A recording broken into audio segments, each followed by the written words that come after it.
Kaleshwaram project ఆనకట్టల నిర్మాణంపై న్యాయ విచారణలో భాగంగా పీసీ ఘోష్ కమిషన్ నిపుణుల కమిటీ నుంచి మధ్యంతర నివేదిక కోరింది.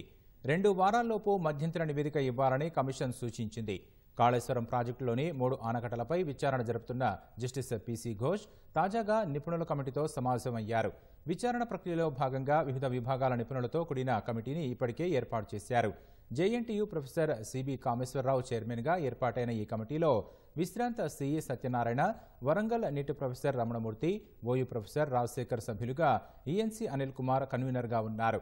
కమిటీ ఇప్పటికే మేడిగడ్డ, అన్నారం, సుందిళ్ల ఆనకట్టలను పరిశీలించి క్షేత్రస్థాయిలో పరిస్థితులను అధ్యయనం చేయడంతో పాటు లోపాలను పరిశీలించారు. మేడిగడ్డ ఆనకట్టలో పియర్స్ కుంగడం, ఇతర సమస్యలకు కారణాలతో పాటు అన్నారం, సుందిళ్ల ఆనకట్టల వద్ద ఉత్పన్నమైన సమస్యలకు గల కారణాలను అధ్యయనం చేశారు.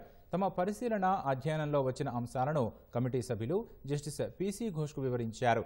బ్యారేజీగా నిర్మించి ఎక్కువ నీటిని నిల్వ చేసినందునే సమస్య వచ్చిందని నిపుణులు చెప్పినట్లు తెలిసింది. విజిలెన్స్ విభాగం నుంచి నివేదిక కోరిన జస్టిస్ పీసీ ఘోష్ అఫిడవిట్ల పరిశీలన తర్వాత బీఆర్కే భవన్లో బహిరంగ విచారణ నిర్వహించనున్నారు. పూర్తి పారదర్శకంగా విచారణ ప్రక్రియ ఉంటుందని చెబుతున్న కమిషన్ సాంకేతిక అంశాల తర్వాతే ఆర్థిక అంశాలపై దృష్టి సారించనుంది. అంచనాలు, రుణాలు, వడ్డీ రేట్లు తదితరాలపై దృష్టి సారించనుంది. కొంతమంది వ్యక్తుల నుంచి ఇతర రూపాల్లో కూడా కమిషన్ సమాచారాన్ని సేకరిస్తోంది. ఈ క్రమంలోనే జస్టిస్ ఘోష్ ఆకస్మిక పర్యటనలకు వెళ్లేందుకు సిద్ధమవుతోంది.